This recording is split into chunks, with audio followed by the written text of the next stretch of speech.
మురళి గారు, ఇప్పుడు స్టాలిన్ లేదా డిఎంకే బలము ఒక పవర్ఫుల్ లీడర్ అనే దానికంటే కూడా అతని వ్యక్తి కంటే కూడా అతను వెనుకున్నటువంటి సిస్టమ్ లైక్ ఈ ద్రవిడవాదము లేదా పెరియార్ నాస్తికత్వము, పెరియార్వాదము, దీనికి తోడు క్రిస్టియన్ మిషనరీస్ కూడా అక్కడ చాలా పెద్ద ఎత్తున ఉన్నాయని చెప్తున్నారు. అన్నీ కూడా ఆ బ్యాకింగ్, ఆ సపోర్ట్ అతనికి ఉన్నాయి కాబట్టి అతను నడవగలుగుతున్నాడు. బట్ యాజ్ ఎ లీడర్ అంత గొప్ప లైక్ మమతా బెనర్జీ లాగానో లేకపోతే కేజ్రీవాల్ లాగానో అంత స్థాయిలో కంపేర్ చేయనటువంటిది కాదు. కానీ ఒక లీడర్ కంటే కూడా అతను వెనకాల ఉన్నటువంటి సిస్టమే బలమైంది. అది కనుక బీట్ చేయగలిగితే బీజేపీ సక్సెస్ కాగలుగుతుంది అంటారు.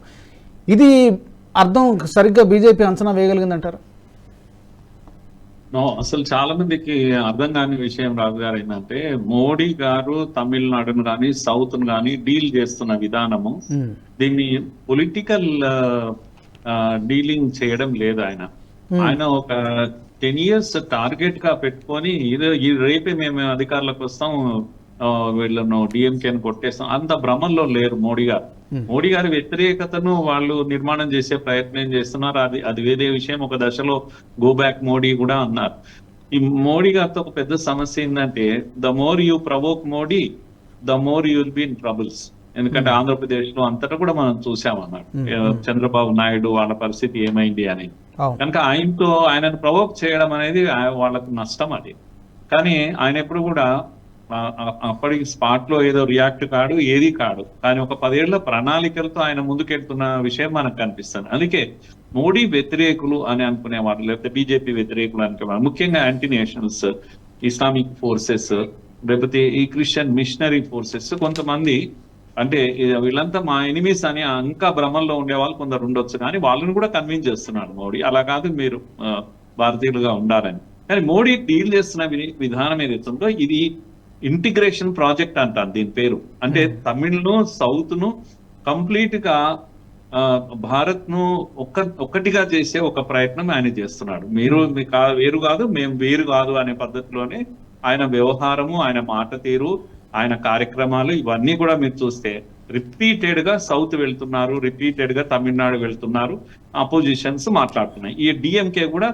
మరింత రెచ్చిపోయి మళ్ళా వస్తున్నాడు, ఈయనేమో చేసేటట్టున్నాడు అనేటువంటి ఒక ఆందోళనతో తిట్ల వర్షం కురిపిస్తున్నారు, సనాతనాన్ని తిడుతున్నారు, ఘోరంగా తిడుతున్నారు. కానీ వాళ్ళు చేస్తున్న తప్పు ఏంటంటే వాళ్ళు పొలిటికల్ గా డీల్ చేస్తున్నారు మోడీ గారిని. కానీ మోడీ గారు కల్చరల్ ఇంటిగ్రేషన్ చేసే ప్రయత్నం చేస్తున్నాడు, స్పిరిచువల్ ఇంటిగ్రేషన్, కల్చరల్ ఇంటిగ్రేషన్ ఏదైతే ఉందో.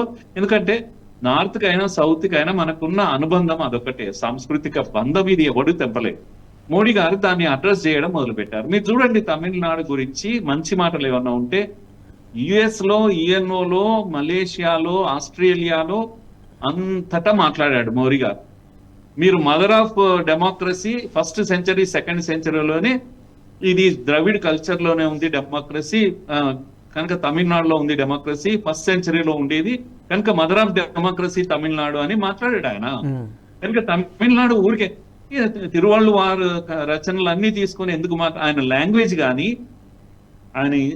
ఆయన డ్రెస్సింగ్ కానీ, ఆయన ఇది కానీ ఎవ్రీథింగ్ మీరు చూడండి. అక్కడి ప్రజలు అంతా కూడా మెల్లమెల్లగా ఈ 10 ఏళ్ల తర్వాత మోడీ ఎవరో కాదు మావాడే అనేటువంటి ఒక ఫీలింగ్ వాళ్ళకు కల్పించగలిగాడు.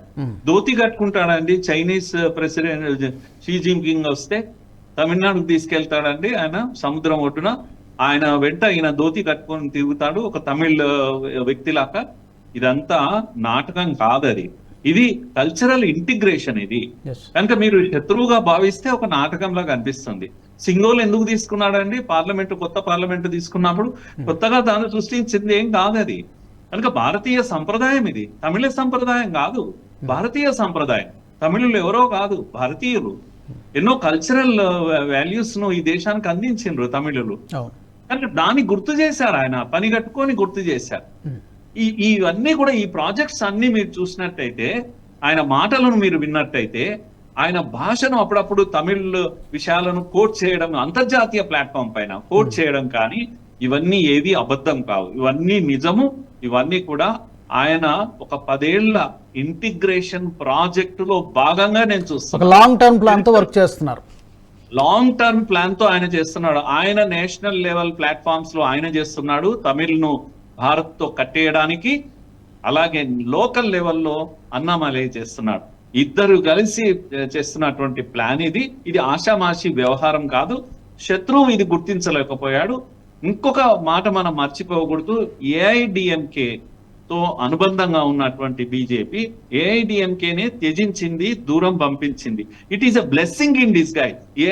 ఏఐడిఎంకే ఇచ్చినటువంటి ఒక పెద్ద బహుమానం ఇది బీజేపీకి. అలా ఏఐడిఎంకేను కాదని తాను ముందుకు వెళ్ళేటువంటి ఒక పెద్ద ప్రయత్నంలో బీజేపీ ఉంది, మోడీ ఉన్నారు. అది కూడా తానంతకు తాను వదిలితే బ్లేమ్ అయ్యేవాడు.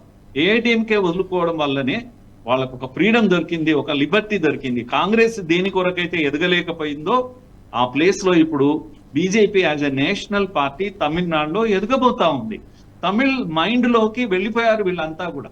మోడీ యొక్క మాటలు, మోడీ యొక్క తీరు తమిళ ప్రజలు ఓన్ చేసుకున్నారు. అందుకే ఇప్పుడు మీరు జరగబోయేది ఒక రకమైన ఫ్యాటిక్ గాన అంటాము. తమిళులకు అందరి కూడా ఈ ద్రవిడ్ పాలిటిక్స్ తో విసుగుతో ఉన్నారు. వాళ్ళు కొత్తది ఏదో చూడాలని అనుకుంటున్నారు. డెవలప్డ్ తమిళనాడు గురించి మోడీ మాట్లాడుతున్నాడు. Developed India and developed Tamil Nadu అని ఆయన మాట్లాడుతున్నాడు. దీనికి కనెక్ట్ అవుతున్నారు అక్కడ లోకల్ ప్రజలందరూ కూడా. దీంతో అంటే ఈ మైండ్ లో ఏదైతే స్పేస్ ఉందో దాన్ని కబ్జా చేసే ప్రయత్నం మోడీ చేస్తున్నాడు. కనుక మైండ్ గేమ్ ఆడుతున్నాడు తమిళ ప్రజలతోటి.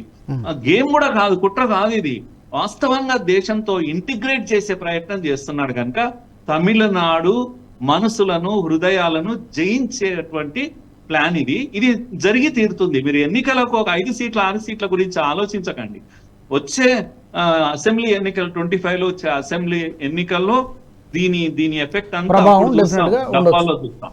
ఓకే, ఈ వీడియో మీకు నచ్చినట్టయితే లైక్ చేయండి, 10 మందికి షేర్ చేయండి. అలాగే కామెంట్ల రూపంలో మీ అభిప్రాయాలను మాతో పంచుకోండి. Nationalist hub group of channels ను సబ్స్క్రైబ్ చేసుకుని తెలుగునాట జాతీయవాద జర్నలిజాన్ని ప్రోత్సహించండి. ఈ వీడియో కింద ఉన్న బెల్ ఐకాన్ పై క్లిక్ చేయడం మర్చిపోవద్దు.